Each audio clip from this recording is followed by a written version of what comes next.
Madame Roy, très content d'être avec vous, vraiment, en cette fin d'année 2024 qui marque aussi le début d'un renouveau Santé Québec qui arrive.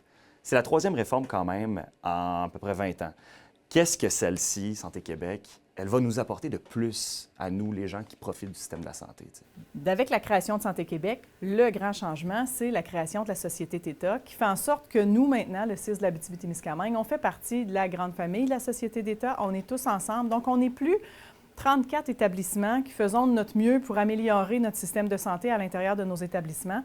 On est tous ensemble, c'est une force de groupe, puis on le sait, l'intention avec Santé Québec, c'est pas seulement qu'on prenne les meilleures pratiques au Québec ou au Canada, mais c'est de regarder à travers le monde. Il n'y a pas de raison pour que, ici au Québec, on n'ait pas le meilleur système de santé, services sociaux au monde. Donc, c'est de regarder tout ça, mais ça prend du temps à l'installer parce qu'il faut revoir nos façons de faire, avec beaucoup plus d'utilisation de technologie. Et ça s'en vient. Le dossier santé numérique dans Santé Québec, on aura des projets vitrines prochainement avec des établissements au Québec. Donc ça s'en vient. Vous, Madame Roy, on vous connaît. Vous êtes là depuis quand même longtemps ici en région. Vous êtes une fille Lamos. Là, avez-vous peur peut-être qu'avec Santé Québec, de savoir que là, tout va être géré ailleurs que par vous maintenant? Vous allez relever de Mme Biron, la PDG de Santé Québec. Avez-vous peur peut-être de perdre des pouvoirs pour la région?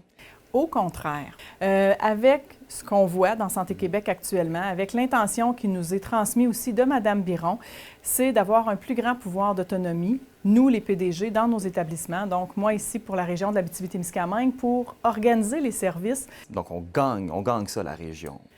Oui, moi, je suis très confiante qu'on gagne ce pouvoir d'autonomie-là, même sur l'organisation au grand complet de tout ce qui se fait en santé et services sociaux sur le territoire. Donc, avec même un regard qui est plus grand sur toute l'offre de services au niveau des cliniques médicales, des GMF, un pouvoir aussi de pouvoir agir pour mieux se coordonner entre nous, même en région, puis favoriser encore une fois l'accès, puis des services de qualité. Là, on est dans une ère de austérité, contingence, plan de contingence, plan pour réduire les dépenses. Combien de temps ça va durer? Et c'est quoi l'objectif derrière ce plan-là de serrer la ceinture? Le déficit est extrême dans le réseau de la santé actuellement. Les chiffres sont d'envergure. Pour l'Abitibi-Témiscamingue, on y concourt aussi. On a un déficit qui est important. Donc, l'objectif, c'est de revenir à l'équilibre budgétaire. Puis ça, c'est de la saine gestion. Puis on a encore des projets. En fait, la période actuelle là, met la lumière sur ce qui est plus difficile quand on parle de réduction de dépenses, quand on parle d'avoir un impact là, sur nos équipes, puis faire cet exercice-là à travers les opérations ou les activités qu'on rend à la population. Service à la population, si on regarde 2025 qui s'en vient, qu'est-ce qu'on doit attendre au niveau peut-être des ouvertures ou des nouveautés qui nous attendent pour 2025?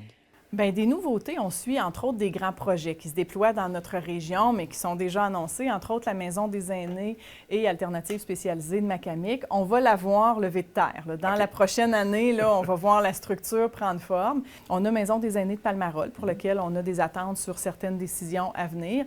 Bon, ben, en vous souhaitant des bonnes vacances. Merci. Oui, voilà. Merci beaucoup, Mme Roy.